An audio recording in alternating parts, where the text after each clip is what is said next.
Escola da Graça Cast está começando e você, toda quarta-feira, já sabe, é dia de sentar-se à mesa com o pastor Aloísio. E eu não vou dizer que você já deveria ter mandado a sua pergunta. Eu acho que você deveria ficar com a gente para você perceber o quanto é rico a conversa quando você pergunta algo simples e algo complexo também. Estou com uma pauta aqui, vou cumprimentar o pastor Aloísio e dizer para ele: pastor, eu estou impressionado com a criatividade dos nossos ouvintes, que só aumenta, mas eu sei que o senhor gosta de perguntas simples também, porque dá para explicar muita coisa boa, mesmo com uma pergunta simples, né, pastor? Boa tarde. Eu, na verdade, gosto de todo tipo de pergunta, pastor Guilherme. Mas é preciso que os nossos ouvintes entendam que eu tenho humildade suficiente de dizer que não sei responder algumas delas, não é? Mas mesmo assim manda pergunta, né?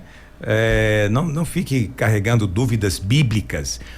Quando eu falo que eu respondo perguntas também, não é respeite tudo na vida. Sim. Não, então, nós somos especialistas em Bíblia. Nosso negócio é a palavra de Deus. Amém. São 37 anos debruçados, recebendo do Senhor. Sabe, eu estava ali agora dando uma aula e eu contava para os alunos que eu, aos 10 anos, fui fazer primeira comunhão. Eu era católico, fazer primeira comunhão. E a minha mãe, tadinha, ela não ligava para nada, né? Eu que insisti. E eu fiz a primeira comunhão. Eu gostava muito, apreciava, gostava dos rituais, das roupas, né?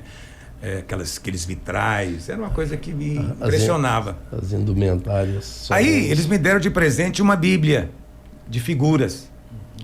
E eu comecei a ler, mas eu falei, não, mas tô achando muito infantil. Olha, eu tinha 10 anos.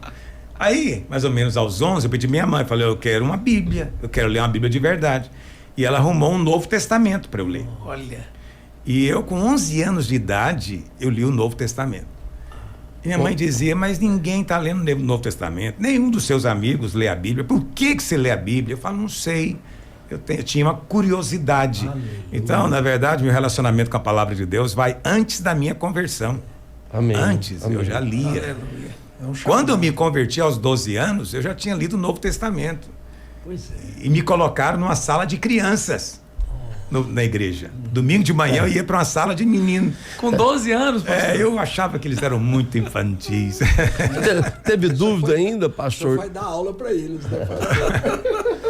Assim, porque todo aquele que tem um chamado específico, ministerial, né, pastoral, às vezes ele, por muito tempo, ele fica em dúvidas, né, pastor, sobre isso. Essas coisas para o senhor evidenciavam? Para ser franco, eu nunca tive dúvida, não.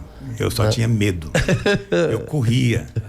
Por quê? Porque eu já falei isso também aqui para os nossos ouvintes. Eu era muito, muito legalista. Então, a minha ideia de Deus era muito cruel. E eu pensava o quê? Deus era muito severo, né? Deus vai mandar eu casar com a moça que eu não gosto. Vai mandar eu casar com a mulher feia.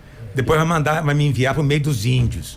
Então eu ficava pensando, não vou orar não. Não vou ficar orando não, porque é perigoso Mandar isso. para fazer missão na África. Não vou orar não, porque minha ideia de Deus era que Deus não é bom. Deus não tem pensamentos bons, O senhor vê que não é suficiente ter fé, né, pastor? Tem que ter uma fé correta. Porque o senhor tinha muita fé que Deus fazia, mas era... Não tinha a menor dúvida. Mas você sabe, há uma diferença entre você crer que Deus pode e você crer que Deus quer. Então, o grande desafio, eu diria assim, o centro de toda a história bíblica, é mostrar que Deus nos amou de tal maneira. Amém. Esse é o centro de tudo. Então, mas tem gente que crê no poder de Deus. Não, Deus pode tudo. Mas isso aí até os demônios creem. Verdade. Entendeu? Mas o que vai trazer o milagre na sua vida é você crer que Ele quer. Mas como é que um crente normalmente ora? Senhor, se for da tua vontade. Ele está sempre duvidando da vontade. Por isso aquela história lá de Mateus 8, quando o leproso chega para Jesus e fala, se quiseres, podes curar-me. Ele não duvidou que Jesus podia, mas ele não sabia se ele queria. Essa é a história de todo crente. Mas a resposta do Senhor deve ecoar aí pelos séculos, né? Ele disse, eu quero. Acho lindo isso. Desculpe se eu comecei falando demais, até na saudação, não, mas pastor isso Guilherme. É maravilhoso. Inclusive, Jesus é a prova que Deus quer, né, pastor? Sim, claro. Ele é a prova. Deixa eu cumprimentar, a gente já tá... Viu que o podcast hoje promete ser grande. Pastor Luiz Rigonato, boa tarde. Boa tarde, Guilherme Rigonato. Uma alegria, mais uma vez, estar aqui nessa escola de muito aprendizado, porque estar com o pastor Luiz é sempre uma fonte de riquezas, né, de revelação.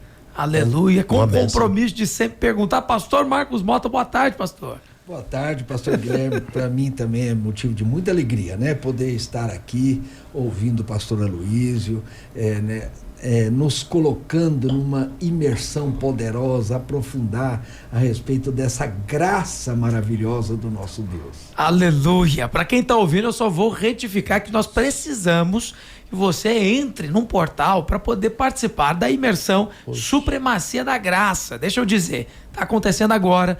Você pode estudar com o pastor Aloísio semanalmente. São alguns módulos específicos do livro de Hebreus. Para quem quer, você vai entrar no site aí que a gente vai colocar na tela aqui, supremaciadagraça.com.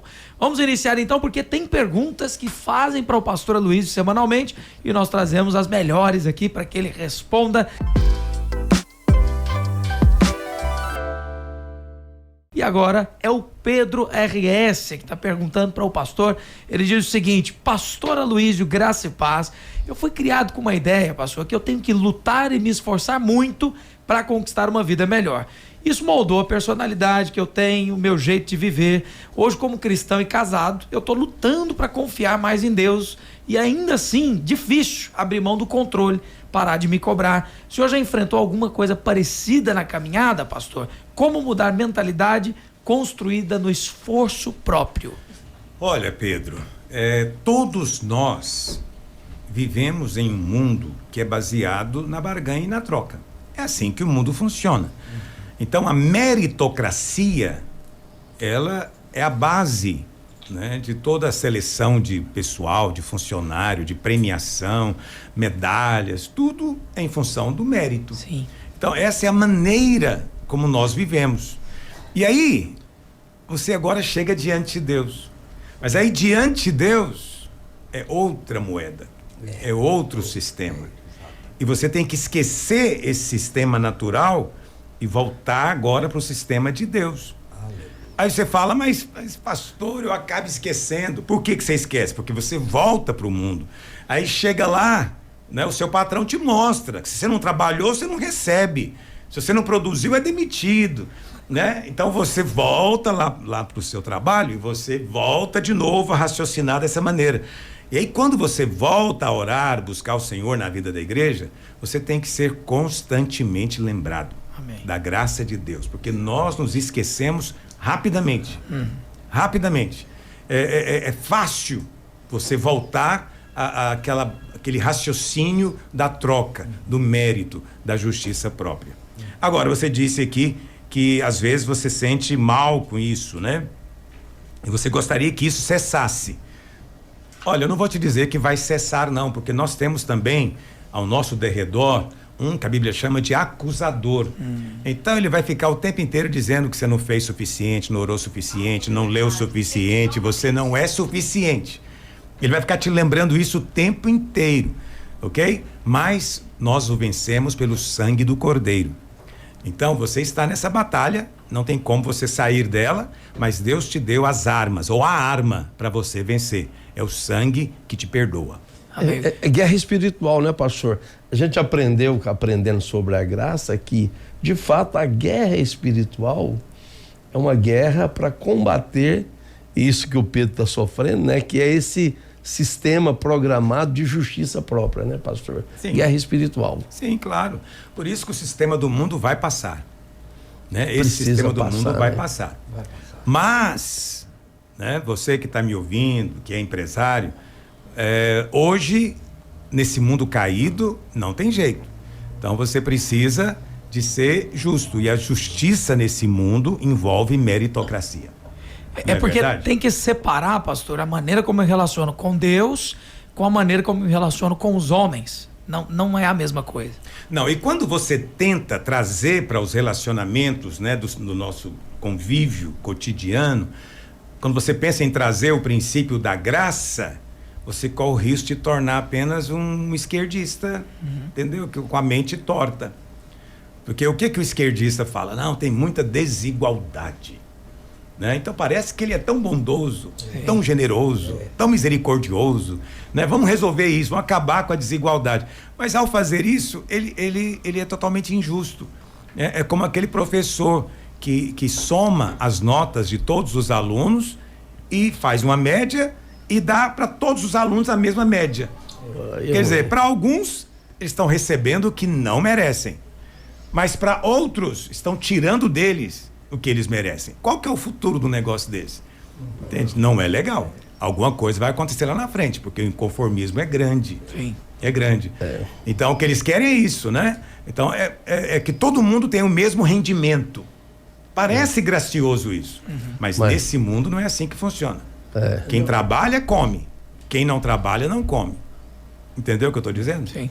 Mas assim, no mundo, pastor, os legalistas, quando eles veem o senhor pregando a graça, como o senhor prega, aí eles falam, isso é muito injusto. Deus não é injusto desse jeito. Eles acham que não, né, pastor? Então, então veja bem, a graça não é só porque injusta, aplicando o princípio dos alunos aí da distribuição de notas. Não, a graça é pior do que isso. É pior. A graça chama o último de campeão. Meu Deus. Quer dizer, o cara chegou em último lugar e a graça diz, você é o vencedor. E o que chegou primeiro está derrotado. Então, assim, é uma completa inversão. Por isso a graça é loucura. Mas Deus não é injusto. Paulo diz que Deus é justo para justificar, né, o crente do seu pecado. Sim. Por que Deus é justo? Porque Jesus pagou a dívida. Ele não justifica sem ter pago primeiro. Exatamente, porque alguém poderia dizer, se Deus é tão bonzinho, tão amoroso, por que ele não bateu nas costas de Adão e falou, Adão, vamos esquecer isso hoje, vamos tentar de novo, vamos começar de novo, Adão, vê se agora você acerta. Mas não, Adão teve só uma chance, caiu, o pau quebrou, não é verdade? Por quê? Porque nós vivemos num relacionamento aqui horizontal, caído, injusto. Entendeu? Então nós, por sermos injustos, não temos direito de cobrar justiça. Mas Deus é perfeito, totalmente justo. Ele pode cobrar isso do homem, né? Deus é justo em condenar o homem. Mas se alguém pagar a dívida no lugar do homem, Deus é justo em declará-lo também perdoado. Amém. Cristo pagou a nossa dívida. Glória a Deus. Amém. Então essa é a graça de Deus, que Deus nos amou de tal maneira que Ele veio. Nós não conseguimos subir, Ele desceu a nós. Amém. Essa é a graça. Mas Deus não nos salva só dizendo, olha, pede desculpa que está tudo bem. Não. Tem que ter o sangue envolvido. Mas o sangue foi derramado. Ele não bate nas suas costas apenas dizendo, vamos tentar de novo. Não, isso seria um perdão injusto. Vamos esquecer isso, né, pastor? Isso seria um perdão injusto. Não, o perdão de Deus é perfeito e justo. Amém. Tem uma parábola também que dá uma certa senso de injustiça, que é o dono da lavoura, que ele paga o mesmo salário para o funcionário que chegou cedo e o funcionário que chegou no finalzinho da tarde, trabalhou muito menos, ganha o mesmo salário. Difícil, né, pastor, pra gente entender? A matemática da graça é desafiadora. Mas lembra sempre que isso é no seu relacionamento com Deus. É assim que Deus faz, ok? Então, aquele que trabalhou o dia inteiro vai ganhar um denário. Aquele que começou a trabalhar às 5 horas, só trabalhou 1 hora, vai ganhar o mesmo denário. Aí os trabalhadores trabalharam o dia inteiro, ficaram revoltados. Mas peraí, você está querendo me igualar a esse cara? Eu trabalhei o dia inteiro, esse cara não fez nada e vai ganhar o mesmo? Mas a resposta do Senhor é maravilhosa. Ele fala o seguinte, em outras palavras, o dinheiro é meu. O dinheiro é meu, eu faço o que eu quiser com ele. Quem é você para dizer para mim o que eu faço com o meu dinheiro? Em outras palavras, você aceitou quando eu combinei com você quanto eu ia te pagar. Não foi o combinado isso? Eu tô te dando o que foi combinado? Então vai embora para sua casa, me larga. Pastor, entendeu? É isso que o dono falou. Então, naquele dia também, muitos lá diante do Senhor vão dizer, não estou entendendo, Senhor. O pastor Guilherme não fez nada. Tá aí ganhando o galardão igual o meu. Eu fiz tanto mais que ele vai dizer, o que eu tenho a ver contigo, ó filho de Zeruia? Não tem nada a ver com você. O dinheiro é meu, a recompensa é minha, eu dou para quem eu quiser. Essa soberania de Deus tem que ser lembrada de vez em quando. Tem que ser crente, não é brincadeira. Pastor, a graça é loucura, porque a dimensão da graça é uma dimensão natural, não é? E a dimensão da graça é o contrário. Não, o que é natural? O natural é a lei, o merecimento. Mas a graça é uma dimensão espiritual. É outro Por isso nível. que é outra. Aí a pessoa, se ela quiser entender a graça com o raciocínio que é natural, ela não vai conseguir, né? Por esse exemplo que o pastor Guilherme acabou de dar, né? O dinheiro é dele, ele faz o que ele quer, mas o outro não consegue entender. Não, tem muita coisa que é difícil para o homem natural entender. Exato. Sabe por quê? Não precisa de revelação para entender lei. Lei é o seguinte: comportou bem, é recompensado, comportou mal, é punido. É punido. Simples, desse jeito. Bem, Não precisa de revelação, até minha cadela lá em casa sabe disso. Exatamente. Mas a graça não. A graça é onde abundou o pecado, superabundou a graça. Sabe o que eu acho também assustador? É quando Jesus disse: porque ao que tem, mais se lhe dará. Mas o que não tem, até o que tem vai ser tirado. Meu Deus. Isso me parece um negócio assim angustiante. Os esquerdistas devem ler isso e ficar horrorizados. Explica isso para nós, pastor. Porque Até eu tô Fica ficando horrorizado. Como é que consegue entender isso? Pois é. Como é que consegue entender Então, um e negócio aí? desse? Explica pra nós. Tô entendendo. Vamos ter que orar um pouco mais. Então, é que exatamente tudo isso tem a ver com a graça de Deus. Quando Deus te dá e você recebe e você frutifica, mais lhe é dado. Mas quando Deus te dá, né, e você acha que não recebeu, acha que não tem, não valoriza, não desfruta, até o que você tem você perde. Eita. E se aplica a tudo. Uma vez eu conversava com uma irmã na porta da igreja, ela reclamando que a sogra e a mãe, as duas, não estava respeitando ela na criação do bebê. Ela tinha tido o bebê e a sogra e a mãe o tempo inteiro. Você não sabe, não faz, você não entende nada, né? aí era uma oposição peso pesado. E ela estava assim, muito chateada. Aí eu falei para ela, filha, vou falar uma coisa para você. Quanto mais você falar que você é a mãe, quanto mais você se vê como mãe e agir como tal, mais mãe você será. Amém. Mas quanto mais você se vê fora, menos vai chegar um ponto que nem mãe você vai ser. Então, o que você tem que fazer hoje? Posicione-se. Quando elas falarem alguma coisa, você fala: eu sou a mãe. Porque contra essa verdade não tem argumento. Quanto mais você crê, mais você vai ter. Pastor, isso vale para qualquer verdade. coisa. O pastor, eu já falei isso também para obreiros aqui, pastores recém-ordenados, né? Que as pessoas, eu mesmo, quando eu fui ordenado, eu tinha 22, 23 anos, então era muito novinho.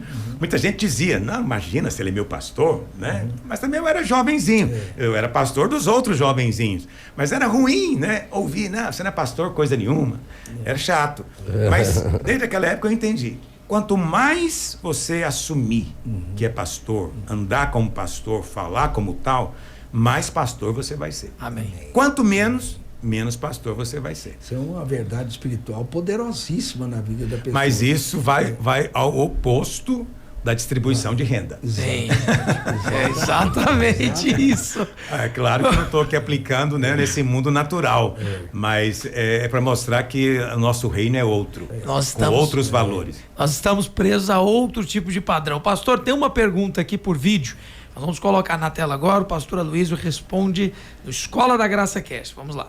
Olá, pastor Aloysio, a graça e a paz, me chamo Ricardo. A expressão trevas exteriores aparece 3 vezes no livro de Mateus.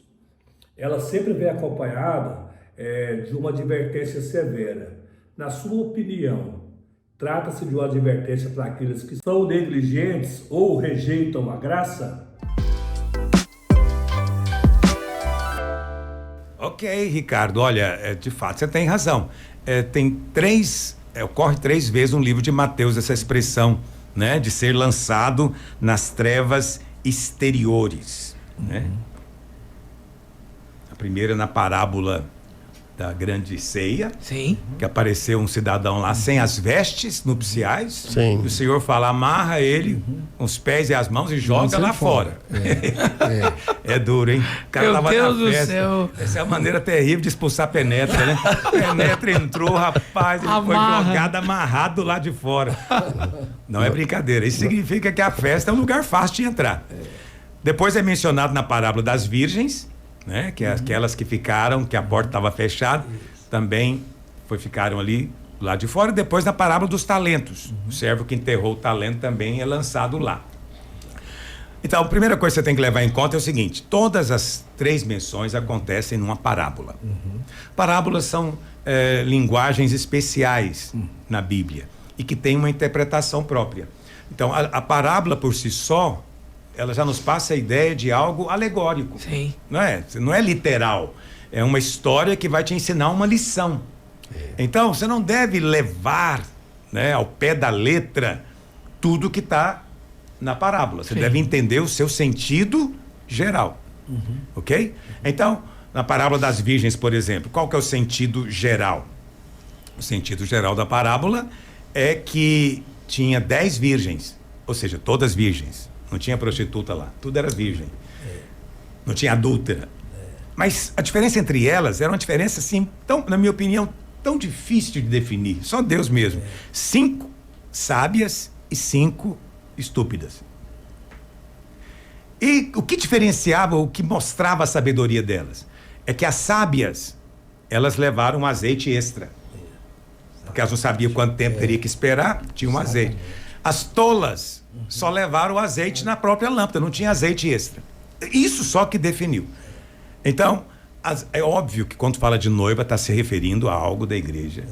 É óbvio também que o azeite aponta para o Espírito. Mas não fala de salvação isso, né, pastor? Não pode ser salvação, porque elas são noivas e elas estão aguardando o noivo. Então elas já são salvas. Os crentes salvos. Aí o que acontece é que o azeite aí é o Espírito. Então tinha noiva que só tinha a lâmpada acesa, ou seja, a lâmpada é o nosso Espírito. Está aceso, tem azeite. Mas não tem azeite sobrando, quer dizer o quê? Não é cheio do Espírito. É terrível. Um crente que não é cheio do Espírito acha que isso é pouca coisa, mas não é. Não é. Vai chegar o dia que você vai descobrir, e vai ser tarde demais, em que tudo dependia disso, para você receber a recompensa, não para ser salvo. Sim. Não para ser salvo. Qual que é a recompensa que elas perderam? A festa. Né? A outra parábola é dos talentos, que são servos que receberam os talentos, né, do seu Senhor. O Senhor é o Senhor Jesus, os servos somos nós. E Ele deu para nós os seus talentos, seus dons. A palavra talento ele pode ser dom também. Então recebemos dons do Senhor. Aí você vai encontrar lá também a distinção de 2 tipos de servo: o que é fiel e o que é infiel. E o que diferencia os dois? Não é que eles roubaram, não é que eles cometeram pecado, nada disso. O que diferencia é 2 servos foram fiéis em multiplicar o que tinham recebido. Enterrou. E ele ainda volta e devolve para o Senhor. Então ele não roubou coisa nenhuma. E não perdeu aquilo que tinha recebido. E nem perdeu. Entendeu? É que a gente tem essa ideia, né? Que o nosso moralismo nos leva a isso. Mas o critério que o Senhor usou ali foi só o seguinte: na parábola anterior das virgens você é cheio do Espírito. A parábola que vem logo em seguida dos talentos você tem usado o que Ele te deu. O que você tem feito da graça que você recebeu? Nós recebemos graça. O que nós vamos fazer com ela? Né? Então tem gente que acha que isso é coisa pequena, né? Não servir, não se envolver, mas não é. Isso mostra uma realidade terrível. Por que aquele cara não serviu? Ele diz: sabendo que és homem severo, que colhes o que não plantou. Agora, junta o que ninguém espalhou. Será que o Senhor é assim? Quer colher o que não plantou? Não, tinha uma imagem errada de Deus. Imagem errada. Muitos crentes são assim. Por isso não servem, não estão envolvidos. E acham que é coisa pequena. Mas não é. Vai chegar o dia do acerto de contas dos talentos. Isso não tem nada a ver com salvação. Sua salvação já está garantida, filho. Você não perde a salvação. Mas você pode sim perder a recompensa. E ser afastado. Ser lançado fora nas trevas exteriores significa ser o seguinte: vai ficar longe da presença. Você não vai ficar próximo. E você sabe, proximidade é que é honra. Quanto mais longe, menos honra. Menos honra. Quanto mais próximo, mais honra. Lembra disso quando você está meditando na palavra. Uau. Glória a Deus. Glória a Deus.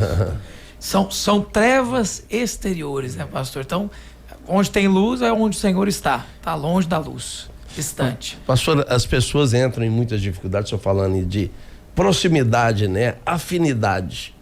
O senhor sempre fala, não existe neutralidade no mundo espiritual. Se a pessoa está distante de Deus, ela não está em um lugar neutro, né? Ela está próxima das trevas, né, pastor? Exatamente. De outro governo, Quem né? não se converteu está nas trevas. É porque as pessoas dizem que São não tem filhos pai. das trevas. Eles têm pai, né, pastor? Só não é o Senhor. Não é o Senhor. Entendeu? Mas nós somos filhos da luz. É maravilhoso isso. Não é que você apenas é luz, não. Você é filho da luz. Amém. Sua natureza é ser luz. Pastor. E você sabe, as pessoas falam, mas as trevas exteriores não é o inferno. Ranger de dentes, Não porque pode fala. ser. É o ranger de dentes? Não pode ser, porque a Bíblia fala que o inferno é um lugar que tem fogo. Onde tem fogo não é escuro. Não é escuro. É claro. Não é verdade? Então não pode se referir a esse lugar. Segundo, né, o texto fala também de choro e ranger de dentes. O que significa essa expressão choro e ranger de dentes? É um lamento profundo. Por que eu não fiz? Por que eu enterrei? Por que eu não tive a desfrutei, chance de fazer e não fiz. Tem muita gente que está rangendo os dentes vivo aí, tá aí vivo, chega aos seus 60, 70 anos de idade, está rangendo os dentes. Por quê? Porque nunca fez uma previdência, porque não casou, não teve filho, não fez na época certa, agora chega nos 60 anos, numa solidão horrorosa, sem dinheiro, sem perspectiva, aí entra em depressão. Isso é choro e ranger de dentes. Então eu entendo que trevas exteriores, pastor, então é distanciamento do crente que foi chamado das trevas para a maravilhosa, gloriosa luz, né? Reino das trevas para a sua maravilhosa luz. Aí ele se afasta de Deus mesmo sendo crente, se distrai com as coisas desse mundo, se embriaga com as coisas dessa vida, aí ele está em trevas exteriores, é afastado de Deus, né? Mas tem muitas igrejas que não creem na recompensa. Por quê? Porque são esquerdistas. Entende? É que tem muito crente que não admite a mentalidade esquerdista, é horrorosa, que é essa mentalidade igualitária, mas a Bíblia não diz que somos iguais. Entende? Tem recompensas distintas. E é isso que algumas igrejas não aceitam. Então, eles dizem que todos os crentes vão ganhar a mesma recompensa. Mas não faz sentido. Não faz. Na Olimpíada, os atletas todos não ganham todos a medalha. Na escola, não são todos os alunos que são aprovados. Entende? E nós estamos numa grande escola divina e Paulo diz que estamos numa corrida.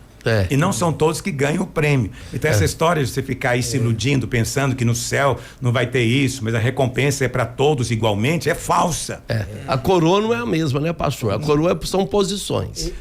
É porque as pessoas se as leem a Bíblia. Têm brilhos diferentes. Esse é o argumento de Paulo, né? Então o que acontece é que as pessoas leem a Bíblia de maneira literal, né? Então eles falam, eu vou sentar no trono. E qual que é a imagem que ele faz na mente dele? De uma cadeira. Ele vai sentar numa cadeira celestial. Entendeu? Provavelmente não existe essa cadeira celestial, meu querido. Mas existe um trono. O que é o trono? O trono é um símbolo. Assim como a coroa é um símbolo. Símbolo de quê? Da realeza, da posição, da autoridade. Quando um rei, né, abdicava, dizia-se que ele perdeu a coroa. Mas não quer dizer que ele saiu para passear e perdeu a coroa física. Não, ela está lá guardada. Mas ele não tem mais direito de usá-la. Perdeu a coroa, perdeu o trono. Outro tomou o lugar. Entendeu? Então, naquele dia, a recompensa é diferente. Vai ser essa. Deus vai te colocar alguns para ter autoridade grande sobre uma área grande e outros uma área pequena. E outros nenhuma. Sim. E outros ainda que vão ser jogados lá fora. Meu pai amado, hoje eu não estou muito gracioso. Você está lembrando aí do que Jesus falou, né? Uns serão colocados sobre o governo de 10 cidades, outro de 5, outro de 2. Sim, o nome disso é galardão. Mas tem gradação, né, pastor? É diferente para cada um. Pediram para ser. Pediram tratamento que... diferenciado. Jesus chegou mais perto da luz. Olha, Paulo usa a ilustração lá em 1 Coríntios capítulo 3. Ele diz que é o seguinte: olha, pensa da seguinte maneira. Todo mundo está edificando no fundamento. O fundamento é Cristo. Veja como é que você está fazendo a sua obra. Uns fazem com madeira, palha e feno. Outros fazem com ouro, prata e pedras preciosas. Mas Deus vai ter que testar a obra de cada um. Deus não aceita madeira, palha e feno, porque ele é fogo consumidor. Então ele diz, todos vão chegar diante de Deus. Vai sair dos olhos do Senhor Jesus a chama de fogo. Vai testar a sua obra. Paulo diz, se ela se queimar, você é salvo. Mas não tem recompensa. Mas se você tiver edificado com ouro, com prata, o fogo não consome, né? Apenas purifica mais ainda. Então a sua recompensa é proporcional ao tanto de ouro que você trouxe. Amém. Entendeu? Então a sua recompensa é manter. Então é preciso acumular esse tesouro no céu hoje. Amém. Tendo boas obras. Pastor, boas obras, nós somos crentes. Isso mesmo. Você não é salvo pelas obras. Não. Mas depois que você é salvo, você foi salvo para as obras. Então tem que ter obra na vida do crente. Se na sua vida não tem obra nenhuma, nada, Cuidado, filho, cuidado. Você pode estar enterrando os talentos. Pode ser uma noiva tola que não é cheia do Espírito. Teve uma mãe, pastor, que pediu tratamento diferenciado para os filhos dela, para Jesus, né? Senhor, permite um filho meu assentar à sua esquerda e o outro à direita. Foi Tiago e João. Isso. Não tiveram coragem de pedir? Mandaram a mãe. Fala, por favor, com o pastor Jesus. E aí ela chega, não sei o nome dela, vamos imaginar que era a Dona Marinha. Ela chega para Jesus e fala: Senhor, o senhor conhece meus filhinhos, o Tiaguinho e o Joãozinho. São meninos de ouro. Queria pedir pro Senhor, quando o Senhor vier, deixa um sentar à sua direita e outro à sua esquerda. Foi a mãe que pediu. Aí o Senhor não responde para ela. O Senhor volta para eles. É como se ele dissesse: vocês não têm vergonha na cara. Manda a mãe de vocês pedir. Vocês estão usando carteirada, pistolão aqui, né? A mãe tinha uma autoridade, aí certamente. O Senhor falou: vocês não sabem o que vocês estão pedindo. Em outras palavras, não é algo que se pede, entende? É que se faz por onde. Ele disse: vocês podem beber o cálice que eu estou pronto para beber? Eles disseram: bebemos. O Senhor falou: vocês vão beber, mas mesmo assim eu não posso falar nada. Deus é que vai escolher. A recompensa procede dele. Ok? Glória a Deus. Vou fazer um rápido intervalo então, vamos aproveitar aqui a deixa. Na volta, a Alcina Souza vai fazer a pergunta para o pastor Aloísio sobre uma instituição de caridade e dizendo aqui sobre essa questão de cuidar das viúvas e dos órfãos, que está na Bíblia também. Rápido intervalo. O Escola da Graça Cash já volta. Em novembro de 2025, realize seu sonho de conhecer Israel com pastor Aloísio Silva e pastora Márcia Silva, caminhando onde Jesus andou. Sua leitura bíblica não será mais a mesma, com uma experiência vivida presencialmente. E uma novidade: batismo no Rio Jordão para juvenis a partir de 12 anos. Garanta sua vaga pelo WhatsApp 62991878888 ou pelo site viabrasilturismo.com.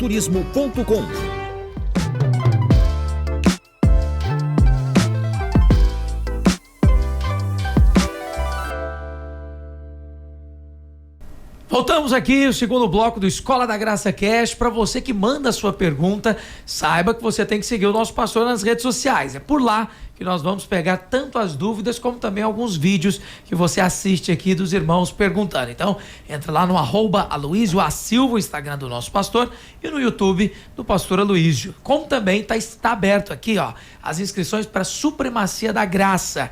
Entra no portal, faz a sua inscrição para participar de aulas especiais sobre o livro de Hebreus que acontecem exatamente agora, nesse exato momento, tanto os módulos como os encontros semanais com o nosso pastor ao vivo pelo portal supremaciadagraça.com. Tinha dito no bloco anterior e volto com a pergunta da Alcina. Pastor Aloísio já falava um pouco sobre obras e a Alcina, ela pergunta nessa linha. Olha só, pastor Aloísio, recentemente eu fiz uma visita numa instituição de caridade com alguns irmãos. Fomos levar roupas, mantimentos, e apesar de um gesto de amor, houve algumas críticas, porque o local pertence a uma denominação diferente da nossa. Minha dúvida é: fazer o bem só tem valor quando é para quem professa a mesma fé? Ou às vezes nós estamos sendo radicais e deveríamos ter mais graça e amor, olhando também para o próximo que não crê como cremos? Olha, em primeiro lugar, né, tem alguns pontos que tem que ser considerado aqui. As obras são importantes. As obras são um sinal de que você entendeu a graça de Deus. Ok? Então lá em Efésios 2:8 diz o quê? Pela graça sois salvos. Pela graça, mediante a fé. Isso não vem de vós, é dom de Deus. Não é por obras, para que ninguém se glorie. Mas aí no verso seguinte, verso 10, diz o quê? Pois somos feitura deles, dele, criados em Cristo Jesus para as boas obras. Então, depois que você aceita a graça, sem obra nenhuma, aí agora Deus aceita as suas obras. Quando você faz obra sem ter recebido a graça da salvação, Deus diz que a sua obra é morta. E as obras mortas, né, mencionadas lá em Hebreus capítulo 6, Deus não aceita. Né? Então, mas depois que você é salvo, aí sim, as suas obras se tornam boas obras. Pastor, mas também necessárias, né? Essas boas obras. Sim, necessárias. Porque tem muita gente que acomoda, usa desse da graça para ficarem de braços cruzados. Exatamente, porque são tolos, né? A graça, ela envolve tudo. Você não tinha, agora tem. Você não podia, agora pode. Você não ia, agora vai. Então, tudo mudou na sua vida. E não tem nenhum efeito prático na vida de ninguém. Entende? Porque quem recebe amor, dá amor. Quem recebe perdão, dá perdão. Quem recebeu compaixão, ele é compassivo com o outro que está sofrendo. Então, a prova de que você recebeu graça é você dar a graça. Entendeu? Manifestar as obras. Então, a Alcina, você está fazendo certo, né? Está fazendo as obras. Mas envolve uma segunda coisa. Isso. Não. Era isso que a gente... Mas aí envolve uma segunda coisa que a Alcina está perguntando. Ela estava fazendo boas obras num lugar, né? Provavelmente nem é evangélico, ela quis falar outra denominação, mas provavelmente nem é evangélico. E ela estava lá fazendo uma boa obra. Preste atenção, Deus aceita. Deus aceita essa sua boa obra. Você pode continuar fazendo. Mas é importante ter sabedoria. Quando você vai promover essa entidade que você foi ajudar, sim, que você está promovendo, você está concordando com o ensino. Mas você não está aqui só para fazer obras. Você também está aqui para proclamar as virtudes daquele que te chamou das trevas para a sua maravilhosa luz. Amém. Entendeu? E num lugar onde eles pregam que vai ser salvo por obras, entendeu? Você precisa de falar. E na hora que você falar, eles te mandam embora. E tem que mandar mesmo. Então você só está lá, Alcina, porque você não fala. Você não fala. Você é um crente que faz, mas não fala. Não, mas as minhas ações falam mais alto. Mentira, nada fala mais alto que as suas palavras. Palavras são insubstituíveis. A fé vem pelo ouvir e não por ver você fazer alguma coisa. Então o ímpio vai crer, claro, se você tiver obras, mas ele só vai entender a mensagem se você falar. Então, Alcina, ouça o que eu estou te dizendo, continue fazendo, mas fale também. Agora, quando você falar, prepara. Pastor, e mandar embora. Ela promover essa entidade, né, que crê diferente e às vezes até coisas que chocam, batem de frente com aquilo que a Bíblia ensina. Isso seria prostituição espiritual também, pastor? Como que é isso? Acaba sendo, né? Porque como é que você quer ser... Jesus, João disse, né? Você não pode ser amigo de Deus e amigo do mundo. Quem quiser ser amigo do mundo, constitui-se o quê? Inimigo de Deus. Então não tem em cima do muro. Então não tem essa história, não, eu vou ser gracioso, concordando com essa coisa errada. Não. Você não deve ser cúmplice das obras das trevas, diz Paulo em Efésios 5, mas reprovai-as. Reprove, fale claramente, isso não está certo. Mas quando você fizer isso, Alcina, você pode estar dando dinheiro que você quiser para essa entidade, eles não vão querer, não te querem por perto. Porque vai contra não é apropriado o marido tratar da mulher do vizinho, né, pastor? Como é que funciona isso, né? Você é casado, tá cuidando da mulher de outro? Pois é. Entende? Isso não faz sentido. Essa ilustração é ótima, pastor. Vai ter problema dentro de casa certamente, né, pastor? Certamente. Às vezes a pessoa diz assim, mas ajudar sem olhar a quem? Mas também fazer o principal, que é levar o pão da vida junto, né, pastor? Isso, eu acho que você deve ajudar todo aquele que pede, você deve ajudar de alguma maneira.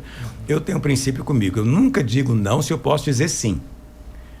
Às vezes eu não posso dizer sim do tanto que a pessoa precisa, mas eu tenho uma medida que eu posso. Então eu sempre procuro ser generoso. Muitos tentam abusar disso, mas eu procuro usar com sabedoria. Sim. Ok? Mas você deve, aí sim, quando você vai ajudar alguém, não importa a crença dele, não importa se é homem, se é mulher, se tem algum gênero diferente, sei lá o quê. Entende? Não faz diferença. Se você viu alguém caído no caminho, vai lá. Estende a mão, né? Estende a mão. Não importa a condição social, não importa a condição moral, não importa nada. Apenas que é um ser humano. Vai lá e expressa amor por ele. Amém. Ok? Mas isso é você. Agora, uma entidade é diferente. Quando você vai ajudar uma entidade filantrópica, você tem que ver o que essa entidade prega. Isso. O que ele ensina. Porque senão você vai estar promovendo algo diferente da sua fé. Glória a Deus. Tem uma notícia recente. Põe na tela para nós e o pastor Aloysio comenta na perspectiva da graça. Muito bem, pastor, a notícia que tem aqui é do terremoto mais forte desde 2011, provocando tsunamis na Rússia, Japão, Havaí e Califórnia. Os países citados estão em alerta e a notícia diz, né? O terremoto de magnitude 8.8 na escala Richter atingiu o extremo leste da Rússia ontem no Círculo de Fogo. No dia 30 de julho foi provocando aí ondas de tsunamis e gerando um alerta de diversos países, incluindo Estados Unidos, México, Chile, Colômbia e Equador. Considerado como o mais forte da década. E o tremor causou 2 danos significativos e remotos também na península de Kamchatka. O importante aqui, pastor, é a pergunta que fizeram sobre o terremoto, que é do versículo. Mateus 28:2. Eis que houve um grande terremoto, porque um anjo do Senhor desceu do céu, chegou-se e removeu a pedra e assentou-se sobre ela. Seria esse o anjo do Senhor mexendo na terra, pastor Aloysio? Olha, você está vendo aí que anjo tem poder, né? Anjos, quando desceram para abrir a pedra, a terra estremeceu, tremeu. Mas você tem que ver também que quando Jesus estava na cruz, né? A terra tremeu. Verdade. Na hora que ele se diz consumado, a terra tremeu. Então você vê que tem tremor causado por anjos e tremor causado por Deus, né? Aquele tremor ali é de Deus. Então, anjos podem ser anjos do céu ou anjos caídos. Então, anjos caídos também têm o poder de fazer esse tipo de coisa. Hoje vivemos um tempo em que estamos, eu creio, já vivendo o princípio das dores. Ok? Ainda não estamos na grande tribulação, tá bom? Por quê? Porque nós não vamos passar por ela, vamos ser arrebatados, se o Senhor nos qualificar. Em nome de Jesus. Mas o princípio das dores que Jesus menciona, já estamos. Em Mateus 24 diz que haveria terremotos em muitos lugares. Então esse é o cumprimento da profecia, sim. Amém. Porque tem aí séculos que estão medindo terremotos. E aí aparece um que foi o segundo maior, em 100 anos, 150 anos. Então é óbvio que a coisa está crescendo. Sim. Então, querido ouvinte, fique atento, vigilante. São sinais dos tempos que Deus está colocando para você aí na televisão, no rádio, no jornal, na sua mídia social, para você ver. Então veja com a ótica de Deus. Amém. O Senhor Jesus está às portas. O arrebatamento pode ser a qualquer momento. Acredito que eu estou te dizendo. Está mais próximo do que você imagina. Pastor, desastres naturais é até interessante porque não existe um autor do desastre natural. Né? Tanto que no português se usa o artigo indefinido. Tipo assim, não tem quem fez chover. Choveu. E a questão é que as pessoas usam desastres naturais até para dizer assim, se Deus é bom, por que ele permite terremotos que matam pessoas, tempestades, furacões? E a Bíblia usa tempestades naturais como sinais do fim dos tempos. Tem alguma relação espiritual direta, pastor? Essa conversa de Deus é bom, por que as pessoas sofrem? Deus é bom, por que tem pobre? Mas ele deveria ler de outra maneira, né? Deus é bom e enviou o seu filho. Deus é bom e ele pagou pelo meu pecado, me dá salvação de graça. Eterna, né? Deus é bom. Se você fizer a pergunta certa, você vai ter a resposta certa.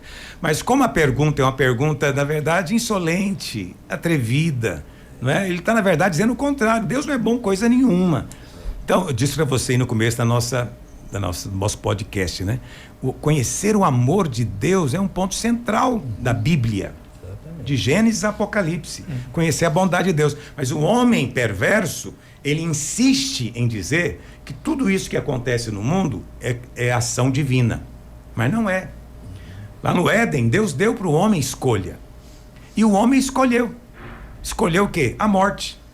Né? O homem escolheu. Não foi Deus. Alguém fala, mas se Deus é bom, por que então que ele permitiu? Porque ele colocou lá essa árvore. Né? Por quê? Porque Deus é diferente de você. Você dá liberdade para o seu filho. Mas se você vê ele fazendo qualquer coisa errada, você faz o quê? Tira a liberdade dele. Deus não faz isso. O que Deus deu está dado. Deus deu liberdade de escolha, você vai ter. Agora, se não tiver nenhuma opção, como é que você vai exercitar? Deus teve que colocar uma opção. A opção é a árvore da vida ou do conhecimento? Né? Então, o homem escolheu mal. Sim. Por causa disso entrou a morte, as pragas, a miséria, entrou essas calamidades todas. Tudo isso veio por causa da queda. Mas Cristo veio. Então, isso muda toda a história. Cristo veio. E, na verdade, Deus prometeu isso lá para Adão mesmo. Ele falou para a serpente, olha, a mulher vai ter um filho. E esse filho vai esmagar a sua cabeça. Entendeu? Então, ali mesmo em Gênesis, Deus falou, providenciou algo que aconteceu na cruz. Então, Deus ama sim, mas as pessoas continuam fazendo escolhas. E Deus deixa. Pastor, é assim, o que as pessoas querem cobrar, no geral, é que Deus interfira em tudo, sabe? Que a mão de Deus, assim, manipule cada detalhe, né? Se perderia muita liberdade com isso, né, pastor? Na filosofia, isso é chamado determinismo. Determinismo. O que é isso? Está tudo escrito. Está tudo já determinado. Você não escolhe coisa nenhuma. Está tudo escrito e determinado. Você só vai cumprir um script. Ou seja, você é um marionete nas mãos divinas. Então, esse determinismo é uma coisa horrorosa. Coisa horrorosa. Você tira totalmente a autonomia do homem e coloca Deus como sendo alguém que está brincando conosco. Pastor, mas no Salmo 139 está escrito que no seu livro foram escritos todos os meus dias. Cada um deles escrito determinado quando nenhum deles havia ainda. Como é que você explica esse versículo? Então, Deus é um Deus de planos. Deus tem planos para a sua vida. Agora, esses planos dependem da sua concordância, sua cooperação. Se você não coopera, não concorda, o plano não se cumpre. Mas Deus não é soberano? Sim, mas na sua soberania Ele te deu liberdade de escolha. Sim. Como soberano, Ele falou, você vai ter liberdade de escolha. Entendeu? Então, eu vou dizer para você, pastor, mas também não está escrito que nós somos predestinados, né? Efésios capítulo 1 diz, fomos predestinados para o louvor da sua glória. De fato, eu creio que fomos predestinados mesmo. Então, por que isso? É que você tem que distinguir as duas coisas. O que foi predestinado é só a salvação. Não é com quem que você vai casar, não é o filho que você vai ter, se vai ter 1 ou 2 ou 3. Tudo isso é escolha sua. Mas quando chega na questão da salvação, você não pode escolher. Ninguém escolhe. Não é verdade? Não tem esse poder. Não tem. Porque para você ser salvo, você não pode pecar. Então eu poderia chegar aqui e falar, para de pecar. Para hoje. Mas alguém consegue cumprir isso? Ninguém. Tem poder para isso. Não tem. Então, por isso, por ser uma obra divina, Ele já predestinou em Cristo. Já definiu a salvação. Mas preste atenção, a sua vida não está determinada, seu dia a dia. Então viva o seu dia a dia com sabedoria, com discernimento, pela palavra de Deus, percebendo a direção do Espírito. O dia a dia não é Deus nos controlando como se controla um videogame, né, pastor? Não, de jeito nenhum. Pastor, hoje o senhor falou algo poderoso sobre a pergunta correta, porque muitos fazem perguntas, mas eles distanciam da pergunta correta, porque quando faz a pergunta correta, como o senhor colocou, por que Deus enviou o seu filho, ela é baseada numa imagem correta da bondade de Deus. Aí a pessoa vai atrás de tentar saber qual que é a resposta, por quê? Aí olha ele aproximando de Deus. Então você vê que nem toda pergunta é honesta. É porque a mentira exatamente excluiu uma parte de toda a verdade, né? Então, isso que o diabo faz. O diabo, muita gente diz que o diabo é uma cobra no formato de uma interrogação. Por quê? Porque o diabo sempre pergunta, não é assim que Deus disse? Pois é. Né? Ele chega para Jesus e diz, está escrito. Está escrito. Darei ordem aos teus anjos para que te guardem. Então, por que você não pula? Então, sempre é o questionamento. Você é filho de Deus? É mesmo? Então transforma essas pedras em pães. Então sempre tem uma pergunta. E essa pergunta tem que vir acompanhada de uma evidência. Mesma coisa. Você fala que Deus é bom, mas o que eu vejo ao meu redor é só sofrimento. Pois é, mas não foi Deus que fez. Eles perguntam também, pastor, por que Deus então não destruiu o diabo lá quando ele caiu, né? E que se encontrou erro no coração dele? Por que Deus não corrigiu tudo lá no Éden, né? E permitiu que a história percorresse com tantas tragédias? Pois é, porque por que Deus criou o homem aqui na Terra? Poderia ter criado em Marte, em Vênus, né? Poderia ter criado em outro planeta. Por que Ele criou aqui na Terra? Porque antes de criar o homem, Deus tinha lançado Lúcifer aqui. E por que Lúcifer foi lançado aqui? Isaías 14 diz, ele falou, subirei acima das mais altas nuvens e serei o quê? Semelhante ao Altíssimo. Isso foi o que ele disse. Deus então cria o homem. E como é que Deus cria esse homem?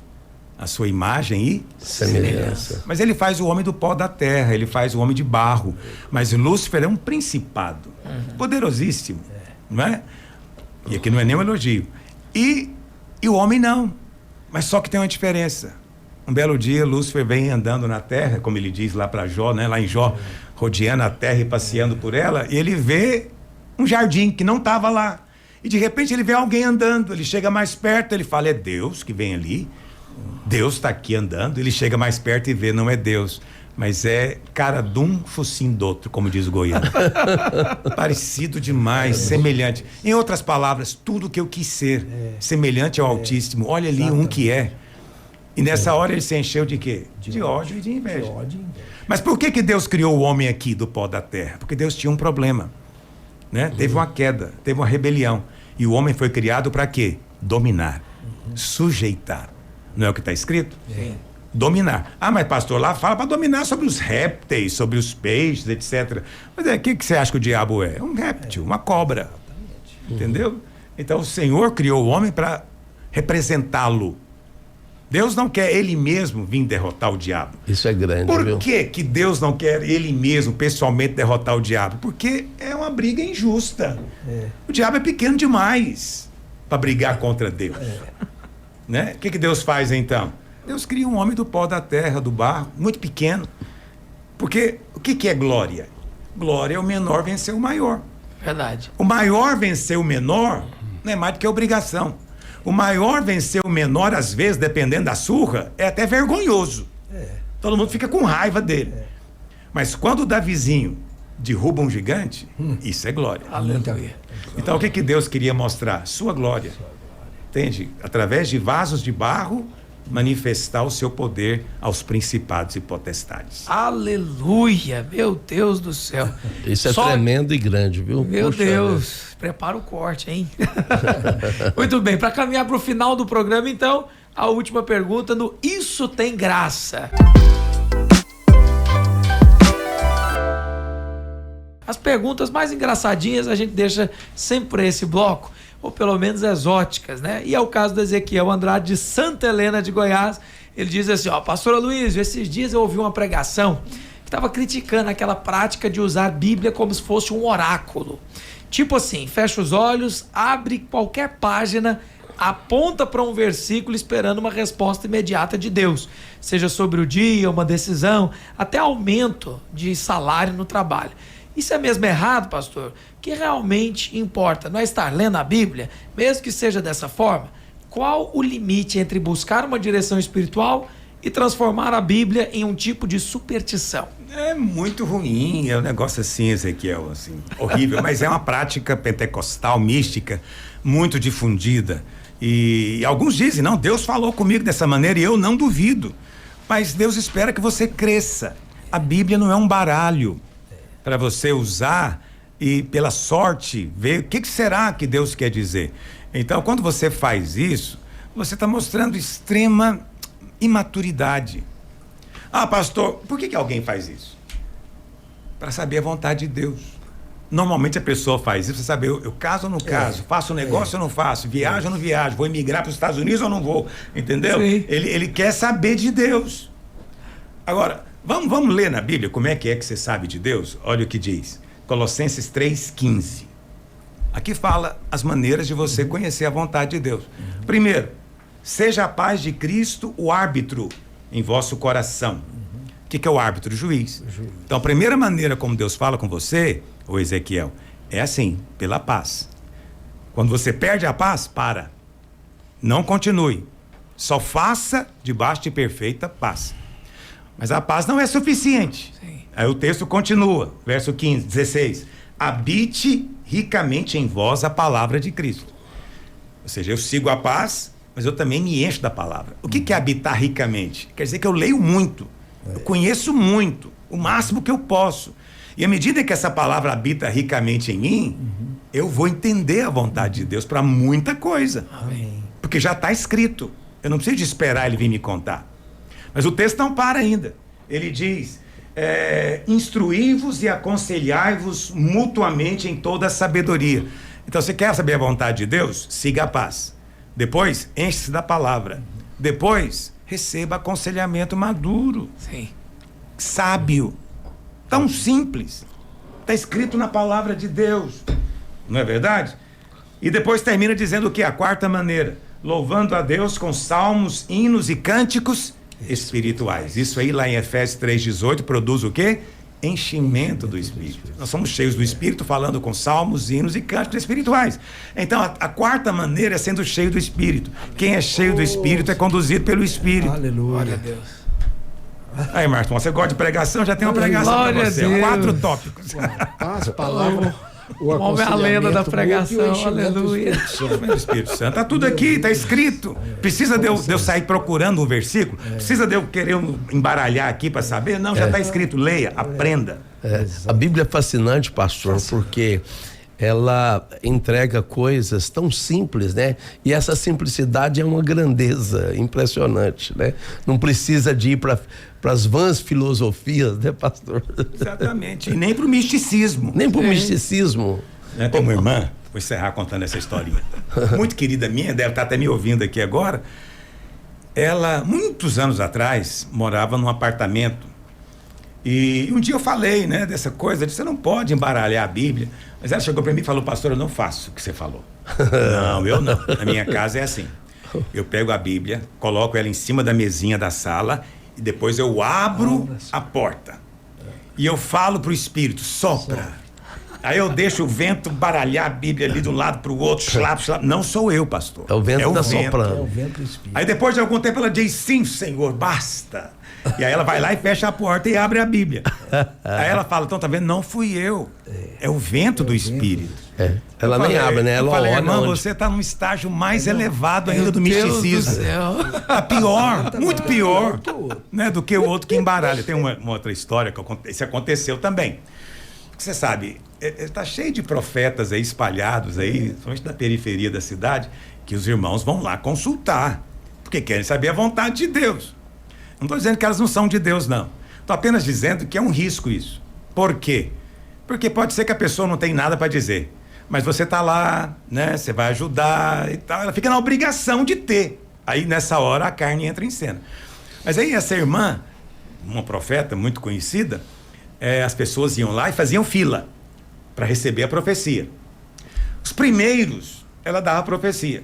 Depois, ela fazia o quê? Ela chamava alguém para ficar com a Bíblia aberta. Ela dizia, você abre e fecha a Bíblia e eu vou colocar o dedo. E ela colocava o dedo. Meu pai. E lia o versículo. E aconteceu que veio uma irmã, ela apontou o dedo, leu um versículo. Aí a outra, logo em seguida, veio e saiu o mesmo versículo. Ela falou, irmã, mas saiu a mesma coisa para mim. E ela falou, a culpa não é minha. É a fulana que não embaralha a Bíblia. Eu tô te contando um fato, isso aconteceu. Quer dizer, ela mesma usou, olha o verbo que ela usou, embaralhar, né? De baralho, de sorte. Isso não combina conosco, nós somos da luz. Amém. Nós não precisamos desse misticismo. Isso é tolice, superstição tola. Não trate a Bíblia deste jeito. Entendeu? A Bíblia é uma carta. Leia a carta, compreenda quem foi que te enviou, por que te enviou. Você vai entender o contexto e vai ser abençoado. Aleluia, Pastor, meu Deus do eu céu. aprendi isso bem no início da minha conversão. Eu tinha um pregador desses profetas lá na nossa igreja, que ele foi nela, e eu queria que ele falasse comigo. E eu saí eu falei, propositalmente, eu saí lá de trás para ficar lá na frente para ele me ver. Pastor, mas o Senhor falou tão forte comigo naquele dia. Ele virou para mim e falou assim, olha, eu sei onde você senta e eu sei quem é você. Se eu quiser falar com você, eu vou até onde você está. Pastor, eu fiquei com tanta vergonha. Eu corri lá para trás, fiquei... Aí ele falou de novo, e não adianta esconder, não.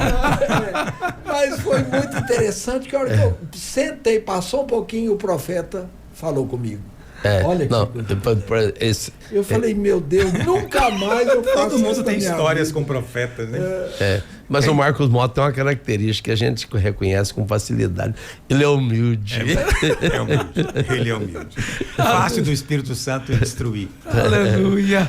Para você que ouviu mais esse episódio, que bom que você estava aqui. Só para dizer, o pastor Aloysio está nessa semana iniciando a imersão Supremacia da Graça. Então eu já vou fazer o convite oficial.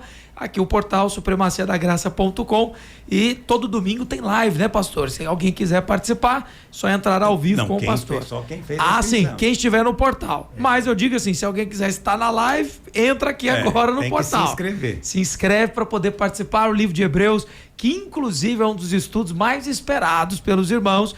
Eu sou testemunha que os irmãos estavam cobrando o pastor, e não é por menos que o nosso pastor tirou um tempinho nesse início. Deus fez ele ficar em silêncio, né, pastor? Aleluia. O senhor tem que escrever um livro sobre esse tempo, viu, pastor? Deus é um Deus de cala a boca. Sabe, cala a boca é uma coisa importante.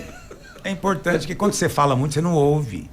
Aí quando você fica 2 meses em silêncio, você vê o tanto que o silêncio é um negócio que te perturba. É perturbador. Jesus. Você ficar o dia inteiro não falar nada. Eu conversei com a minha esposa por WhatsApp. Meu Deus. Dentro de casa. Entendeu? É um negócio assim espantoso. Mas, sabe, surpreendentemente, foi um tempo de ouvir muito de Deus. Amém. Do Espírito fluir muito. Por isso, você não deve jogar pedra naqueles que têm uma visão antiga, né? Daqueles mosteiros, daquela visão antiga de experimentar Cristo ali na solitude, no silêncio, de um lugar afastado. Realmente tem algo nisso.